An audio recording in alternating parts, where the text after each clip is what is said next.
So Chennai பக்கத்தில் ஒரு one day trip plan பண்ணுறீங்களா? அப்போ இந்த வீடியோ உங்களுக்காக தான். ஸோ நாங்கள் எல்லோரும் என்ன இங்கே வந்திருக்கோம் அப்படின்னா டிபி கோனா ஃபால்ஸ். இது சென்னையிலேருந்து அப்ராக்சிமேட்டாக ஒரு 90 கிலோமீட்டர்ஸ் இருக்கும். அண்ட் எங்களுக்கு டிபி கோனா ஃபால்ஸ் செகண்ட் டைம்.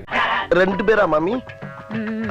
நாங்கள் டிபி கோனா ஃபால்ஸ் பிளான் பண்ணாமல் மேஜிக் ஃபால்ஸ் தான் பிளான் பண்ணியிருந்தோம். என்ன அப்படின்னா டிபி கோனா ஃபால்ஸ் தாண்டி தான் மேஜிக் ஃபால்ஸ் போக முடியும். So reference video Google map offline save பண்ணி எல்லாம் வச்சு நாங்கள் போனோம். பட் இருந்துமே எங்களால் மேஜிக் ஃபால்ஸ் போக முடியல. ஏன்னா ஒரு கட்டத்துக்கு மேலே எங்களுக்கு வழி தெரில, ப்ளஸ் எங்ககிட்ட வாட்டர் பாட்டில்ஸும் இல்லை. அண்ட் இதெல்லாம் நடக்கும்போது மேலே இருக்கவன் எங்களுக்கு ஒன்று பிளான் பண்ணியிருந்தான்.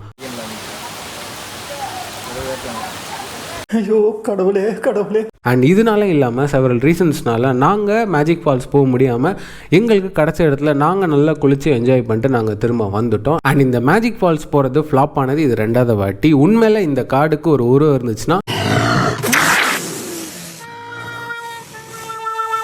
அண்ட் இதை பற்றி எலாபரேட்டட் வீடியோவை நான் யூடியூப் சேனலில் போட்டிருக்கேன். அதையும் பார்த்து என்ஜாய் பண்ணுங்கள். தேங்க்யூ.